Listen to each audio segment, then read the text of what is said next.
இதோட இந்த ஈஸ்வரன் கோயில் முக்கில் 7வது ஆட்சியில் நடக்குது. இதுக்கு வர வர என்னென்னமோ நடக்குது. கடந்த 3 மாதத்தில் மட்டும் கிட்டத்தட்ட 11 பேரை காவு வாங்கிட்டு இதில் 7 பேர் இறந்தாரி பசங்க. எங்கே போய் முடிய போகுதுன்னு தெரியல. ஆமாம் அவங்க சொல்கிற உண்மைதே. சுற்றி இறந்தாரி பையன் குறி வச்சுக்கிட்டு இருக்கு. இது பெருசு இல்லைங்க, பிரயோஜனம் இல்லை. நம்ம தான் ஏதாச்சும் பண்ணணும், இல்லாட்டி காலத்தில் போய் சேர வேண்டியதே. சரி மாப்பிள்ள, இப்போ என்ன பண்ணலப்பா? நம்ம ஊருக்குள்ள ஒரு முளைப்பாரி நடத்தி விட்டுருமா? அதெல்லாம் ஊருக்குள்ளே வருஷம் சிறப்பாக நடந்துக்கிட்டு தானே இருக்கு. எல்லா கோயிலுக்கும் நடந்துக்கிட்டு தானே இருக்கு. மாரியம்மன் கோயிலுக்கு நடக்குது, கருப்பசாமி கோயிலுக்கு நடக்குது. சாமி ஈஸ்வரன் கோயிலுக்கு திருவிழா தெரியுமா? ஈஸ்வரன் கோயிலுக்கு அவங்க சங்கத்துக்கு திருவிழா நடத்த முடியாதுப்பா. இது நம்ம சிவன் கோயில் வந்து ஒரு பூசாரி வச்சுட்டு நல்லா குழி வச்சு நடத்தணும். அதுக்கு முன்னாடி நடத்தணும், வேறு எதுவுமே நடச்சுன்னா நம்ம தாங்க முடியாதுப்பா. ஆமாம் அவர் சொல்லுங்க கரெக்டு தான். அந்த மாதிரி செஞ்சுருவோம். சூரில் எனக்கு தெரிஞ்ச ஒரு சாமியார் இருக்காப்புல. அவர் நடக்க போகிறது பூராட்டி புட்டு வச்சுருவாப்புல. அந்த சாமியார்லாம் உனக்கு எப்படியா தெரியும்? இப்படி தான் போன மாதம் பூரா கஞ்சி குடிக்க மாட்டேன் தூங்க மாட்டேன்னு சொல்லி எங்கள் அப்பா அங்கே கூட்டு போயிட்டாப்புல. அங்கே போனால் பாளையத்தில் ஒரு ரூட்டை போட்டுக்கிருந்தேன் பாரு. அது எங்கள் அப்பாண்ட போட்டு விட்டாப்புல. வீட்டில் வந்து செருப்படி வச்சுக்கிறேன். அப்புறம் என்ன தாயகிட்டெல்லாம் சொல்லி வை, அந்த சாமியார் போய் பார்ப்போம். அவர் என்ன சொல்கிறாருன்னு கேட்டுக்கிட்டு அந்த மாதிரி பண்ணிக்கிடுவோம்.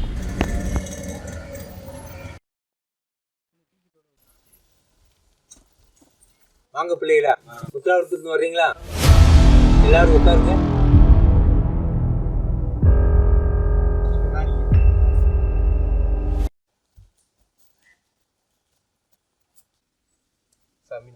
நில்லுங்க.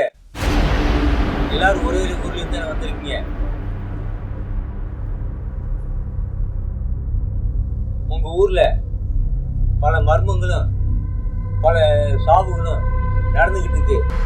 அதானே? ஆமா சாமி. எதனால? உங்க ஊர்ல தெற்க ஒரு ஆலமரம் இருக்கு, அங்க ஒரு முனி கோவில் இருக்கு. இருக்கா? அந்த கோவில்ல ஒரு சிவலிங்கம் இருக்கு.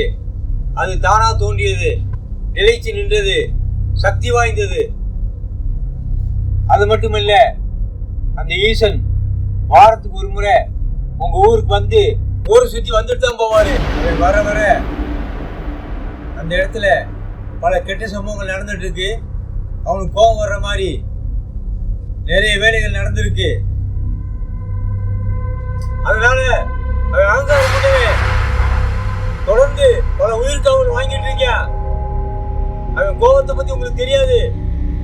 அவன் கோபப்பட்டான்னு அகில உலகமும் பஸ்மமாயிடும். உங்க ஊரை ஒரு நொடியில எரிச்சிருவேன். என்ன செய்யலாம் சாமி? அவன் உச்சி குளிர்ற மாதிரி அந்த லிங்கம் இருக்கிற இடத்துல அவனுக்கு ஒரு கோவில் கட்டணும், சுத்தமா இருக்கணும். மற்ற கோவிலுக்கு போற மாதிரி சிவன் கோவிலுக்கும் போய் மக்கள் வழிபடணும். அப்பதான் அவன் கோபம் தணிஞ்சு உங்க ஊருக்கு நல்லது நடக்கும். போய் வாங்க, போங்க. நில்லுங்க. எவ்வளவு சீக்கிரமா கோவில் கட்டுறீங்களோ அவ்வளவு நல்லது. இல்லைன்னா காவு தொடரும். அங்கே சாமியார் பேச்சு கேட்டு மேலே புல்லரிச்சு போச்சியா? ஆமாம் ஊருக்குள்ளே போய் சொல்லி கோயிலுக்கிட்ட இருக்கான வழியை பார்க்கணும். ஆமாயா.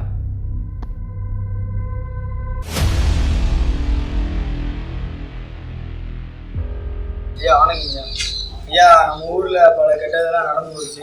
ஒரு சாமியார்கிட்ட குடி வைக்கும்போது அவர் வந்து என்ன சொன்னார்னா, ஊரில் சிவன் அடிக்கடி வந்து போகிறாரு, அவருக்கு ஒரு கோயிலை கட்டி விடுங்கன்னு சொன்னார்.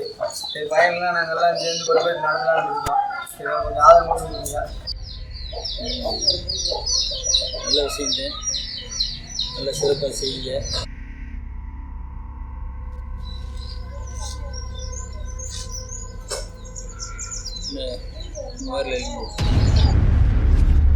ஐயா, வசூல் பண்ணுறது நம்ம ஊருக்குள்ள மட்டும்தான். வேறு எந்த விழாவை எடுத்து நடத்தலை. கோயில் கட்டணும். கோயில் கட்டுறதுக்கு எவ்வளோன்னு உங்களுக்கு தெரியும். ஊர் பெரிய மனுஷன் நீங்கள், அதை பார்த்து செஞ்சால் நல்லாயிருக்கும். கோயிலுக்குலாம் நிறைய செஞ்சாச்சியா, கதிக்கு வளரே கோயில் அடுத்து பார்ப்போம்யா. ஐயா அப்பா இப்போ கையில் காசு இல்லை, வீட்டில் வந்து வாங்கிக்கோங்க. அவரை காட்டி நல்லாவே செஞ்சு விட்றேன்.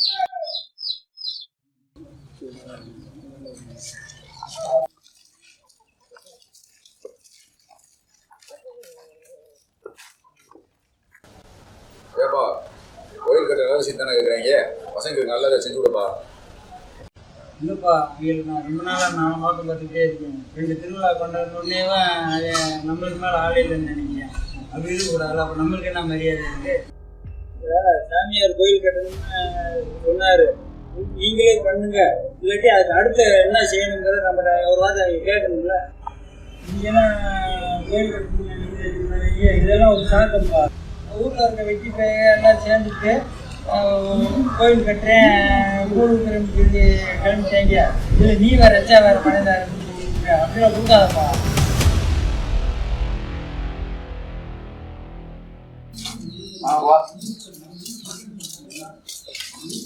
Tea coffee சாப்பிட்றீங்களாப்பா? அவர் எவ்வளோ கொடுத்தாரு? 500. 500.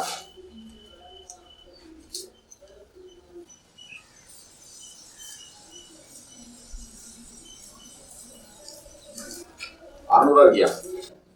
நீங்களுமா? நீங்கள் சேர்த்து தரேன். நீங்கள் அவர் எவ்வளோ கொடுத்துருக்காரு? 500. நான் எவ்வளோ கொடுத்துருக்கேன்? 600. சேர்த்தானே கொடுத்துருக்கேன். போங்கப்பா.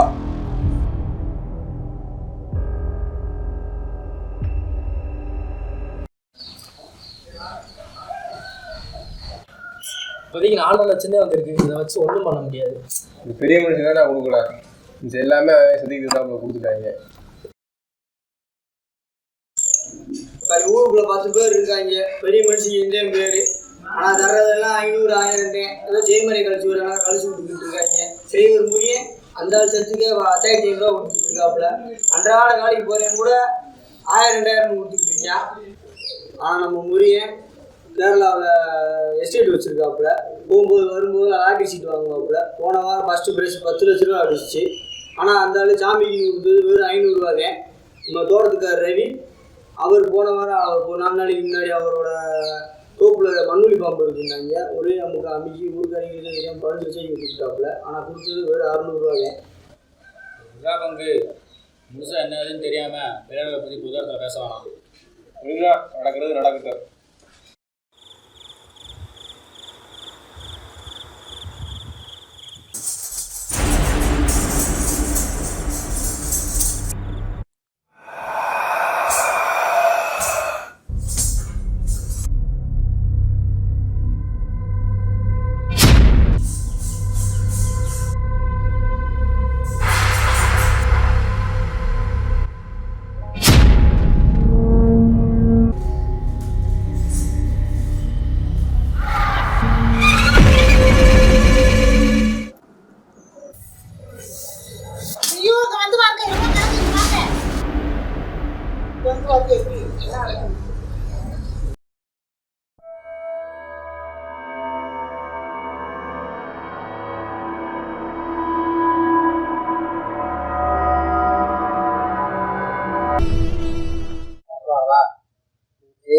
செய்யாமல் இருக்க செய்யணும். இல்லைன்னா உனக்கு வந்து உப்பு போட மாட்டேன். என்ன சொல்லு.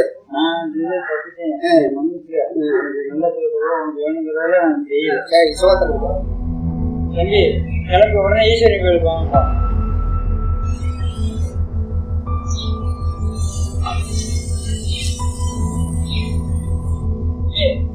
கோயிலில் கருவாரம் கட்டி நானே வச்சுக்கிறேன்.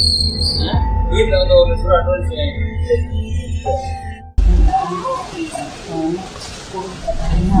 இல்லைப்பா. வீட்டில் சாமி வந்துச்சு.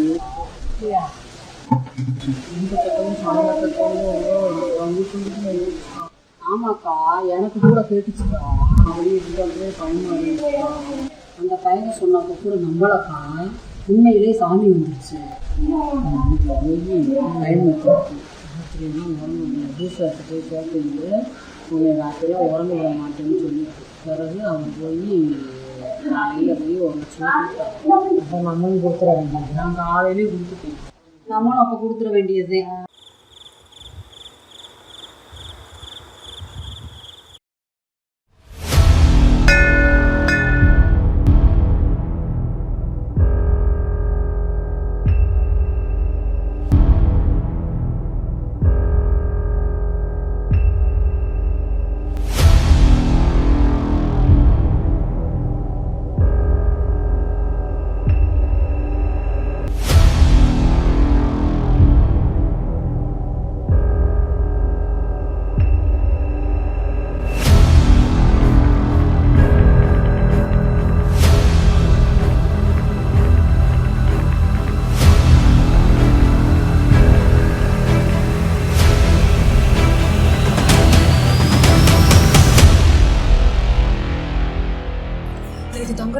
கட்டிலோட தூக்கிட்டு போயிடுச்சாம்ல. ஆமாங்கக்கா பாவம். உத்தரவாதத்தில் தெய்வ மகள் சீரியலை விட த்ரில்லிங்காக போய்கிட்டு இருக்கு.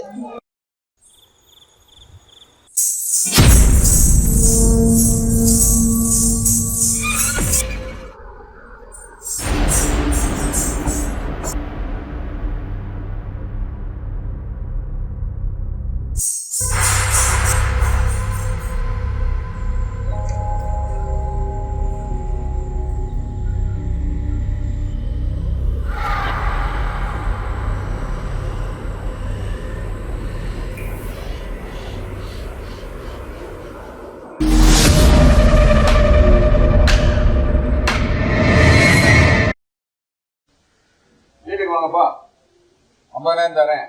10,000 கேளுங்கப்பா, நான் தரேன். அடிச்சு பிடிச்சி கிட்டத்தட்ட 20 கிட்ட கொண்டு வந்தாச்சு. எப்படியாவது பாண்டியர் வேற ஃபோன் பண்ணாரு, 50,000 வீட்டு வந்து வாங்கிக்க சொன்னாரு. என்ன பொங்கு ஒரு சட்டு கூட்டு ஒரு நானும் நான் பார்த்து ஒரு பூஜையை போட்டு விட்டு ஆரம்பிச்சு விட்டுருவான். சரி.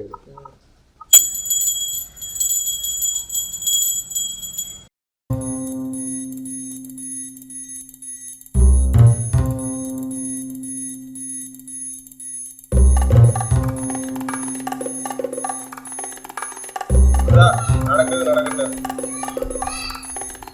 நடத்தி காட்டுவோம்.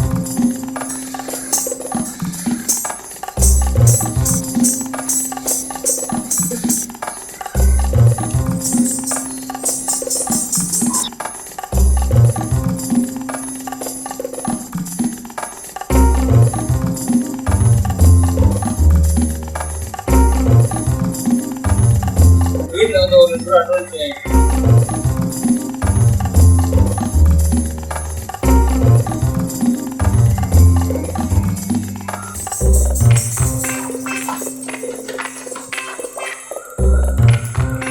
தரேன்.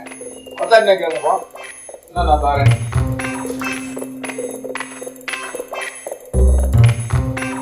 பங்கு இது தூக்கி ஈஸ்வரன் தூக்கி போட்டுருவோம். பங்கு தூக்கி போட்டு சொல்கிறேன். சட்டிட்டு இந்த மாதிரி கூப்பிட்டாப்புல பேரம்பேத்தி பூரா அந்த கூப்பிட்டு சொல்லுவாங்க. பங்கு இந்த மாதிரியான தூக்கி போடாது, பங்கு சண்டையே வராது. சத்தியம்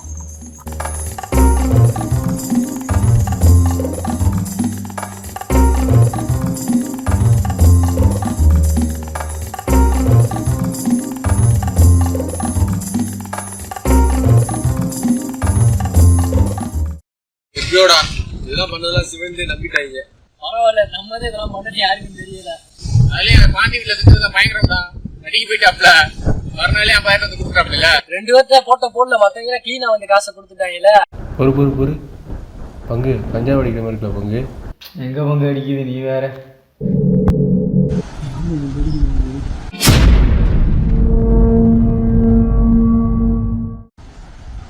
ஆமையா ஹெவி அடிக்குதியா?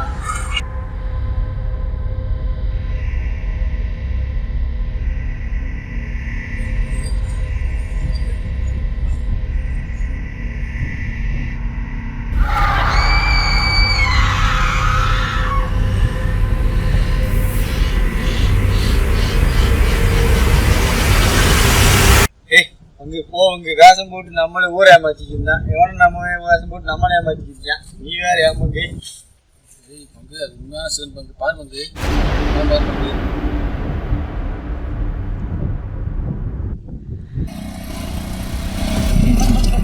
ஏடா ஏய், நம்ம புதுசோட சாமி எந்த போயிட்டு இருக்காரு?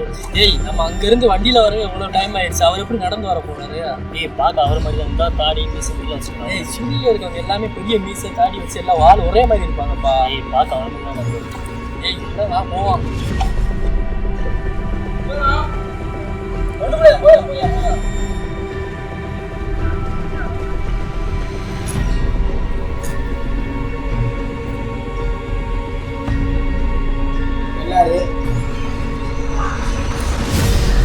என்ன பங்கு, நம்ம நேற்று போனது யாருக்குமே தெரியாது. ஒரு வாட்டுக்கு இன்னும் சேர்த்து கொடு, உன்னை உறங்க விட மாட்டேன்னு இருக்காப்புல. நம்மளை பற்றியும் தெரியும்ல பங்கு. சும்மா காய்ச்ச மண்டல் துணுறு பண்ணல, நீ அங்கே வாய்ந்த இங்கே வாய்ந்த அப்படின்னு சொல்லி பயமுறுத்தி விட்டுருவாப்புல. முடியா அதெல்லாம் ஒரு சொல்லியா தன்னை எத்தனை வேலை பார்த்துருப்பாரு. அதுவும் சேர்த்தேன்.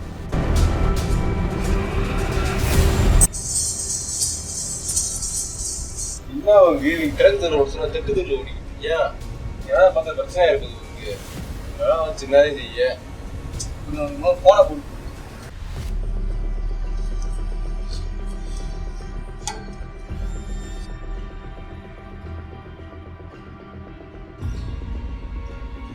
ஏய் ஏன்டா சொல்ல கூட ஒண்ணு இப்பதான் ரெடி ஆகிக்கிறீங்க.